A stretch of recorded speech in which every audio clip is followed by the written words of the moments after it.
Well, that goes that's what I tell you. You know, whatever everybody, John, let me tell you, a lot of people talk the talk, but few walk the walk. Yeah. You know, Yeah. you Yeah. know, what are you going to do when times get tough, right? How many people can you count on for a phone call? You've been through tough times. How many tough times, you know? That's a good topic. Oh yeah, let's talk about Who do that. you count on? That's right. Let's go. 5, 4, 3, 2, 1. Oh, welcome back, friends. Welcome back to another edition of the Jersey Alchemist. And I'm your host, Dr. John Gerard Gallucci. And I'm Philip D'Angelo. You are. John, I got to tell you, I'm looking at the screen now, and I'm looking at you, those shirts. Your arms are getting a little buff there, pal. Let me tell you what did it. I like it. Let me tell you what did it, brother. Okay. Okay. You know what? Never. You know, we all have our strengths and our weaknesses, no pun intended, you know, in the gym, and we are in our 60s. Ouch. But I refuse to go into that suite goodnight quietly or gently. I won't do it. So, Yeah. no, you know what? Just a thought came into my head. Remind me to get back to that. Tough times. But no, I was always kind of an impressive bench presser. That's just how I'm built. I think I mentioned this before. And I was okay with squats, not very good with deadlifts, but shitty with curls. I was not the guy that had the guns, the big guns. A lot of my friends had these big wide biceps that were the showy muscles, you know, they look great on the beach. But it took until 2 months ago that I was flipping through YouTube and I see some guy, you know, a guy who's got like, 1% body fat and he's going, hey, yeah, one of those. He goes, hey, are you the guy that can't get your biceps up? That kind of thing, do you have impotent biceps? Yeah, that's me. Why? He's looking at me. Well, it's because you don't do pull-ups. And now I'm thinking, oh, fuck, there goes that. How's a fat ass that's in his 60s, that's 230 pounds, and I really should be 190? The charts would still call me overweight if I was 190. I'm 5'10". How am I going to do pull-ups? I'm not Dave Goggins, that's for damn sure. So I says, all right, okay. I'm at the gym. My friend Mike, you guys all met Mike. I'm at his gym 3 days a week. I'm going to start incorporating pull-ups. And I did. And you know what? It was kind of embarrassing, but I could barely do one full pull-up from a high bar. But I'm proud to say now I'm doing 4 sets of 7. Jeez. And guess what? It changed my biceps. It did. I may walk off the set today when you just said that. Yeah, 4 sets of 7. Because I've never done a pull-up in my life. Okay? I've never done a pull-up. I have too much junk in the trunk, and I cannot. I mean, one time I took a running start, and I jumped and pulled. I don't know if that would count in any competition, but I think I barely, my nose kind of got close to it, the bar, but I cannot do. And I've been at my strongest where I've had, lat pull downs to the front. The stack, put 5 dumbbells on top of there. I could really pull some weight. Yeah. But my fat ass. Well, when's the last time you tried, I try to pull up. Yeah. What, you have a pull-up bar. What decade is this? Don't try to use one of those stupid bars that go between the threshold, in the door jamb, because it'll fall off and you'll crack your head. No, I'm going to, maybe I should, I don't know, put something out in the backyard. Maybe I'll go grab a branch on a tree.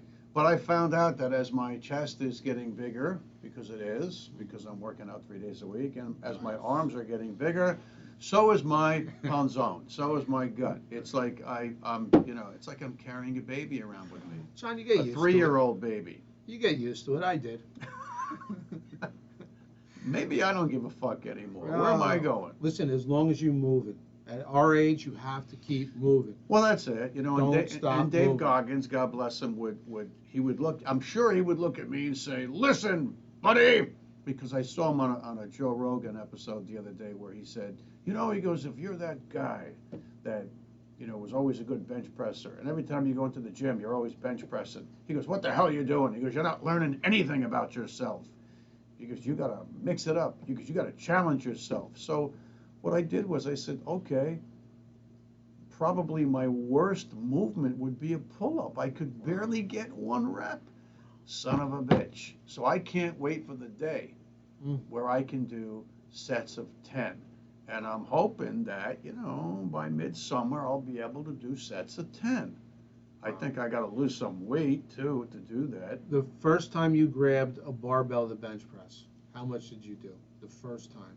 The very first time I ever touched a weight, I was at the Cedar Grove pool, and there were 3 rooms. There was the front office, there was the lifeguard's room where the first aid cabinet was, and then there was kind of like a back changing room where the furnace was and whatnot.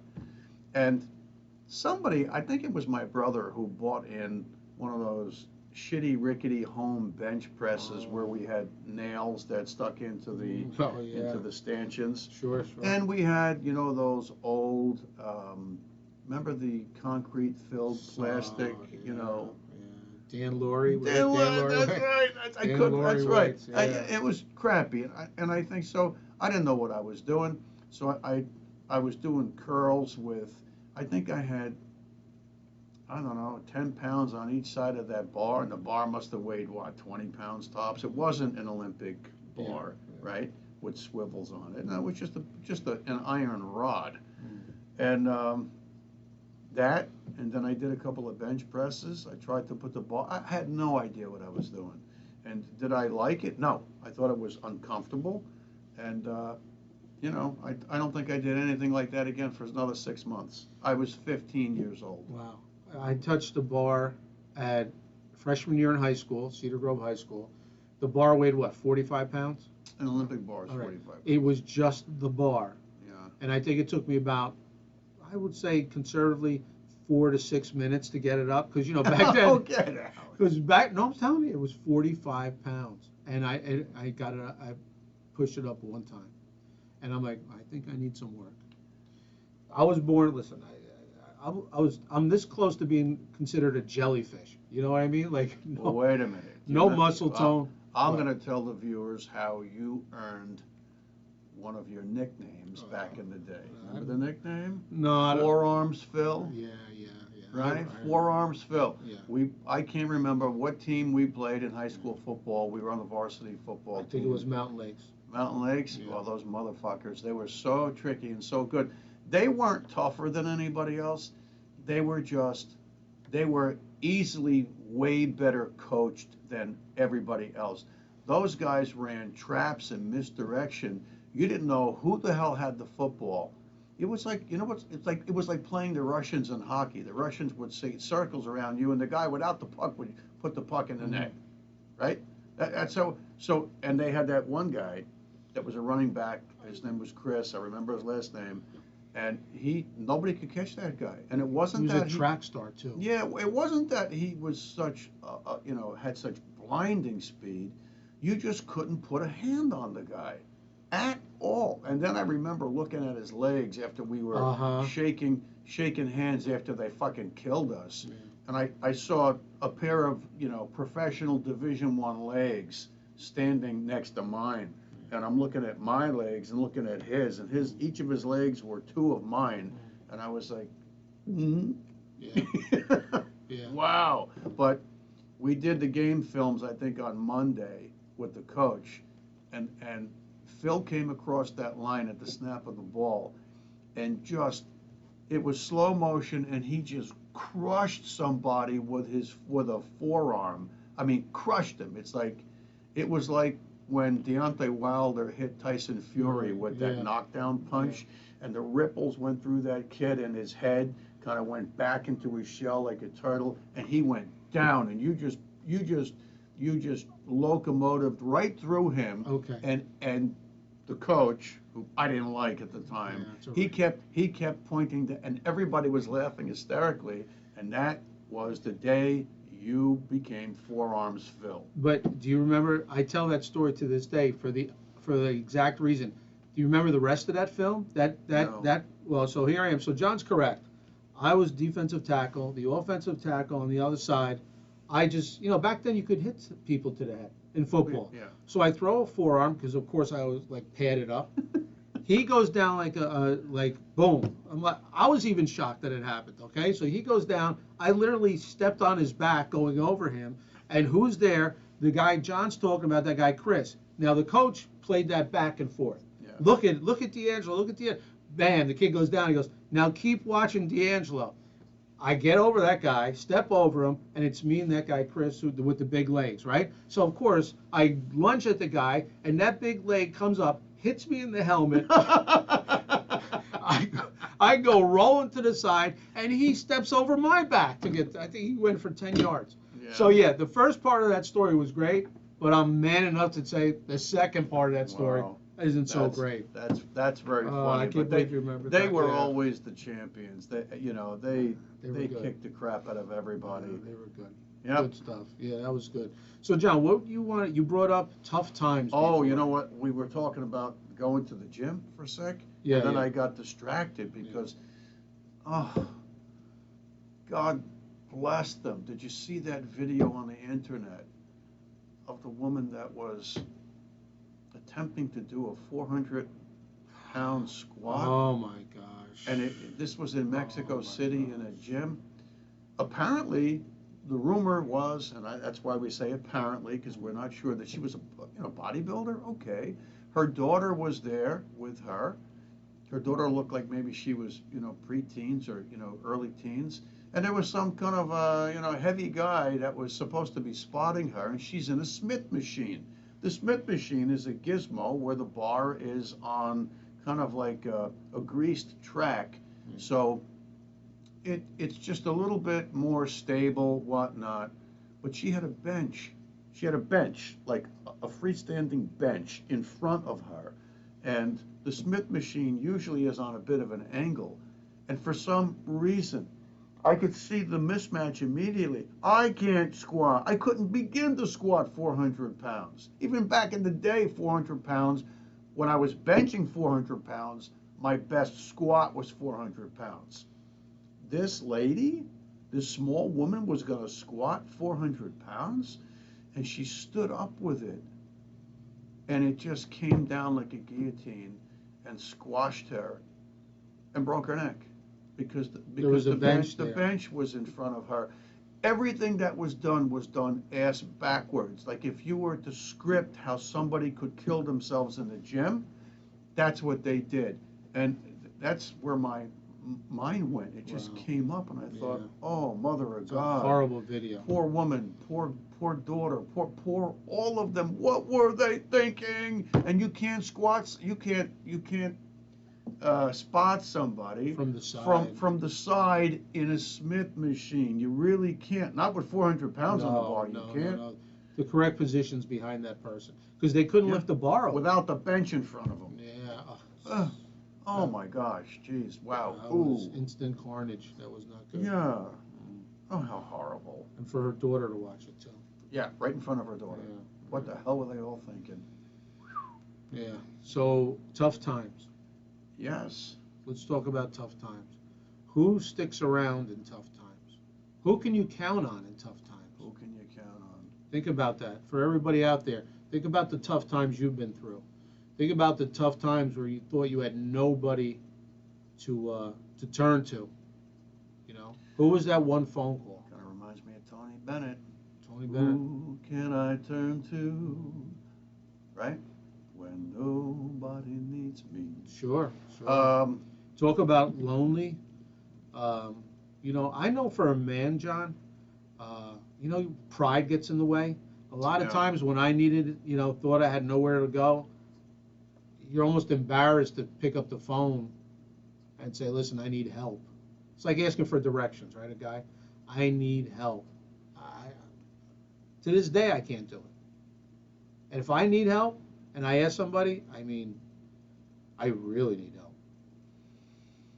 Well, I guess there are those who squawk and sound off immediately.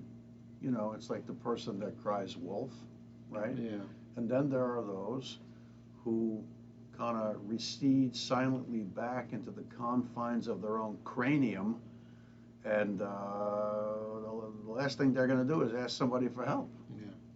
If you don't hear from me, chances are I'm in a bad way. If you're like somebody I talk to, cousins, friends, a family member, and you don't hear from me, that means something's going wrong. So you're kind of turning.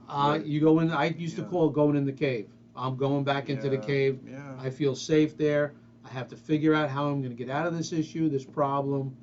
What can I do? I mean, I just gather my thoughts. So I just go and I feel protected. I feel like, nobody can hurt me right here. How am I going to get out of this cave now? Right. I mean, who do you call? I mean, you can call for professional help. Yeah. If it's something like a marriage, maybe a relationship, you can call a counselor, talk to a counselor. I mean, there's always a lawyer if it's a legal issue. A bank if it's financial. Right. Now, I immediately know where I'm going to take this. And a lot of people are not going to be able to relate. Nevertheless, to break the ceiling on who can you turn to break that ceiling, to gain awareness, to entertain, educate, elevate. All of us, if we think about it in strict third dimensional ways, it's trying to depend on your bud, your next door neighbor, your spouse. For a lot of us, that's a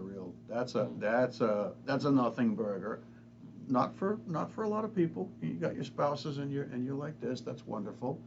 Can you depend on your kids? Probably not. No. Then dad becomes a burden, right? Yeah. So all of the third dimensional, first up go-tos, they can work to get you in and out of your jams day in and day out, and that's all a good thing. But let me tell you what's happened to me over the years. All of us have spirit guides. We have spirit guides, spirit guides, and then we have animal spirit guides. Okay? Then we have something that can be construed as a spirit guide, but it's called our higher self. Have you ever heard that term, your higher or my higher self? Okay. There's a concept that our eternal essence, our eternal soul, really stays on the other side. And a portion of us, a fractal of us, will come here in that chariot of fire, in that Merkaba that's placed in the center of our chest. It's our God center. We've talked about how the God center in the chariot of fire is really a spiritual fire that the human eyes can't see. And it struggles every day against the ego that we're all born with. And the ego is the seat of the will of man, and it's also the father of fear.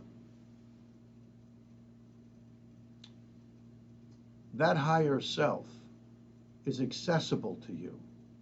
You have to start regarding it. You have to start talking to it.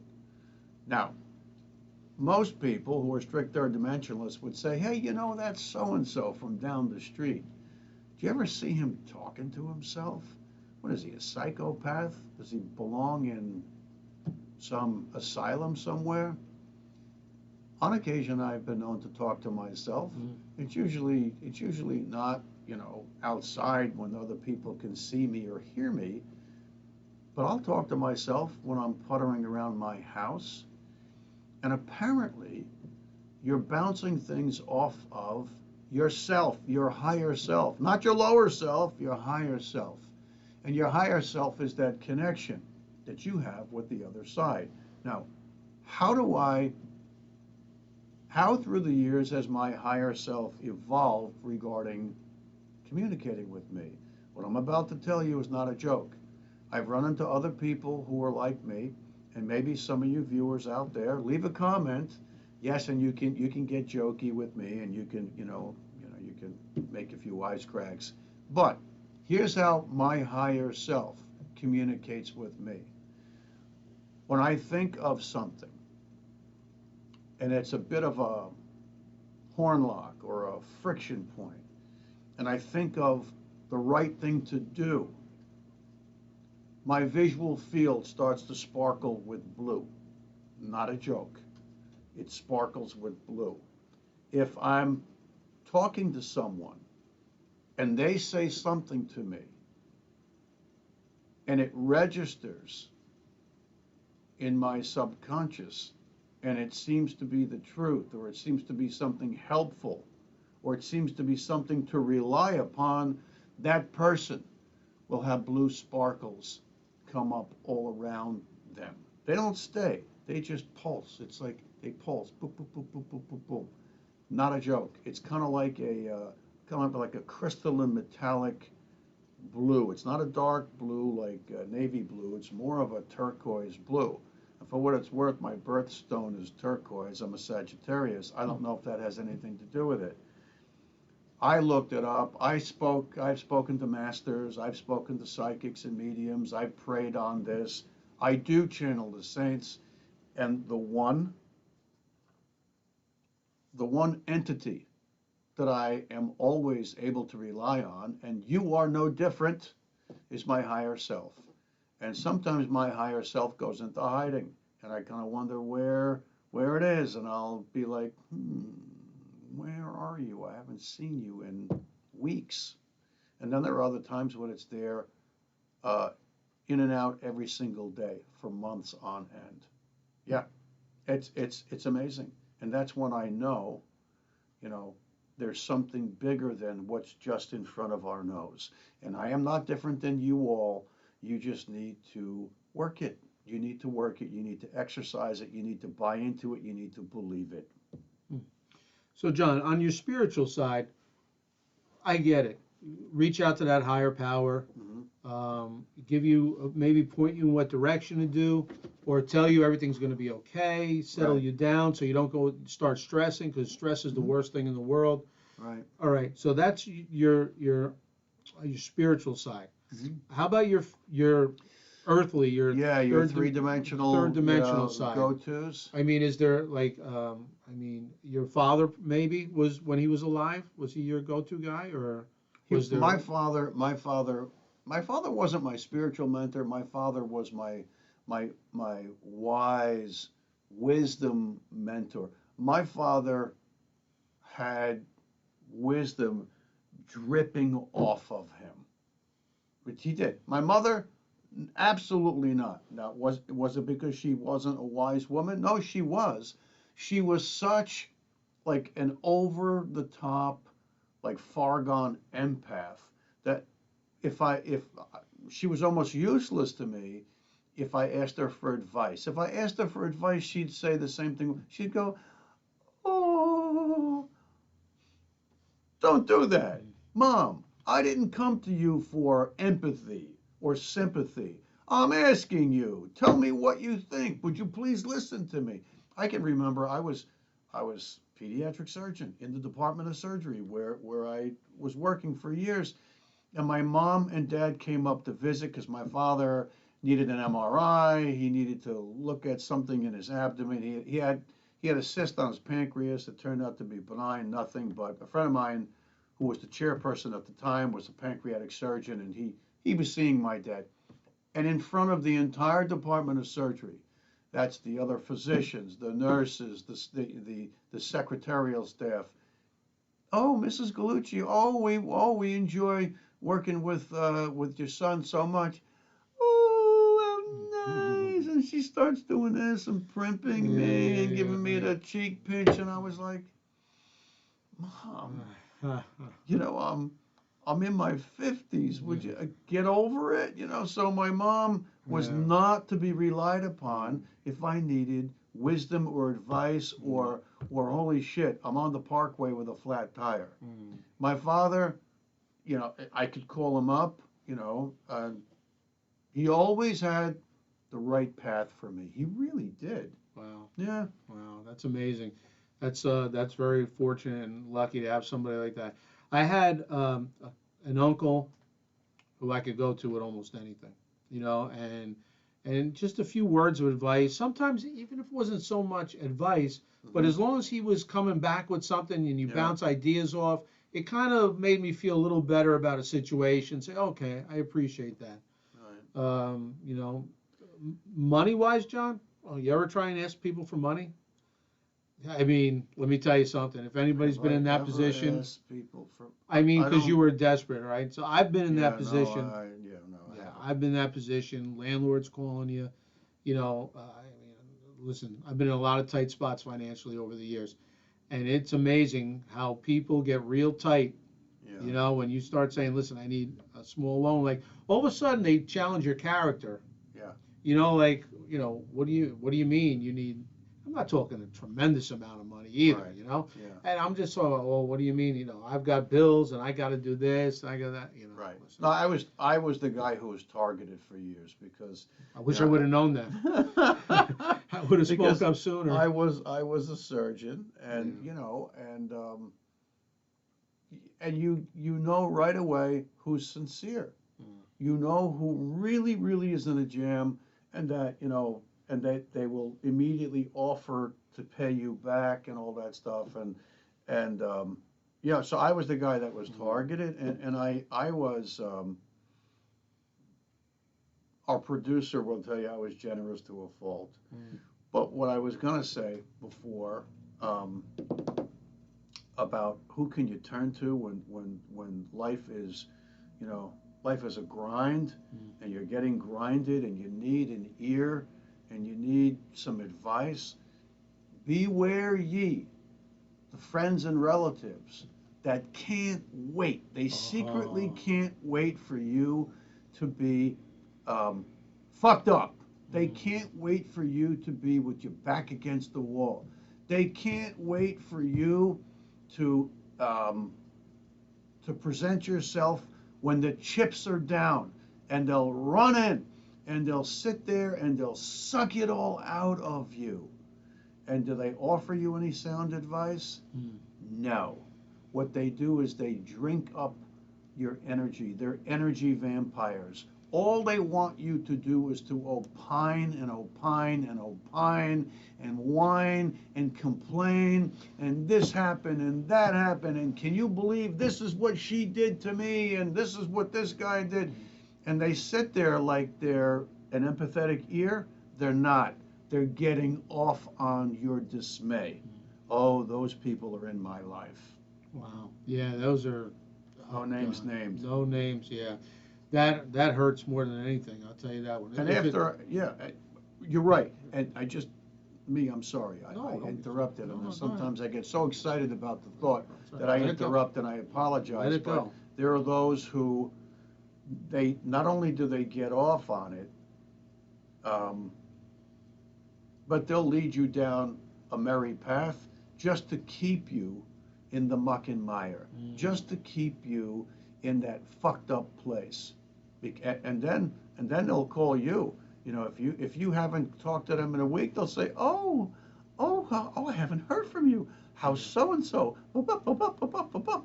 Oh, really? So now you got your garden spade, and you're trying to dig up the fucking same bones that we just had out for 3 hours on the phone last week, because you can't fucking do without the fucking next episode of, the poor sucker. Yeah, I mean, you got to be aware of those people. You have to be aware. So, I mean, there's people, especially with financially. I mean, I even offered a tremendous interest rate. Payback plan. Like, listen, I need this much, but I'm going to give you this much. And it's like your character never comes into play. I mean,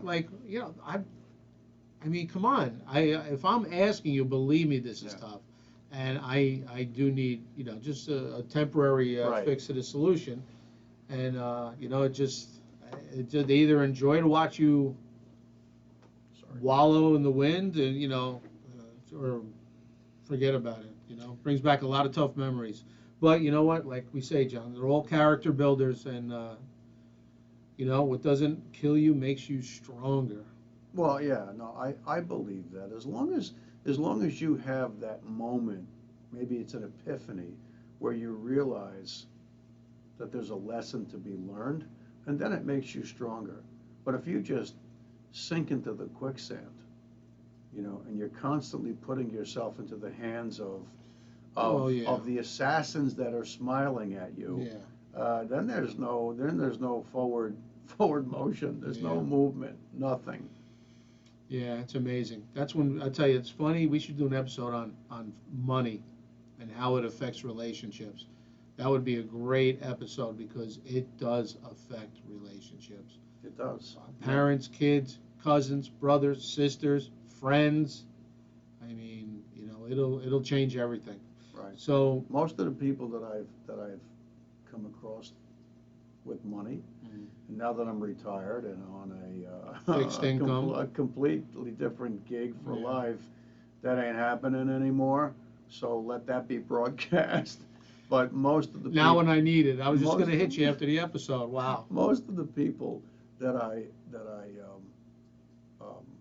willingly and truly in a loving fashion came across with money for, I would say 85, 90% never, not only did they never make a gesture to pay it back, but then anytime I text or called them, they went radio silent on me, and it's Wow. like, really? Like, it's like, do you think so little of yourself that you can't even engage me? I'm not calling you for the fucking money. Yeah. I'm not.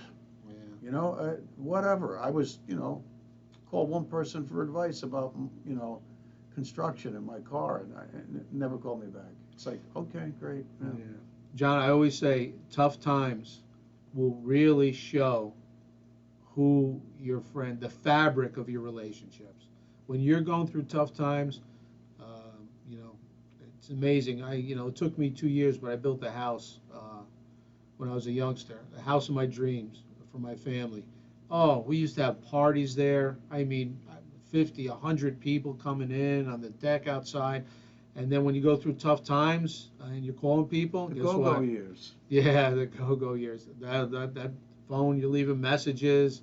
All of a sudden, nobody's coming to party anymore. It's like that blues song that I love.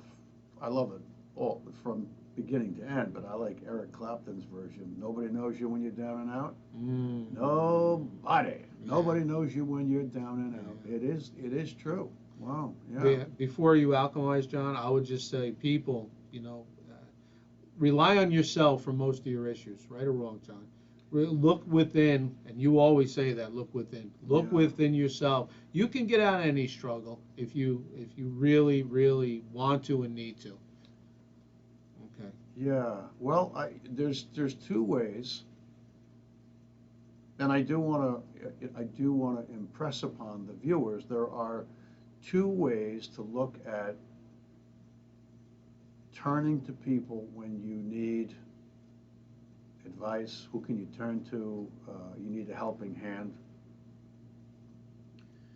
And there's the three-dimensional way. In other words, the stuff that's in your mundane world. It's friends and family.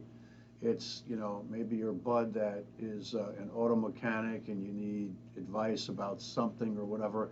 You have to live your life and you have to go to the people that are at arm's length or just a phone call shout out away. You have to.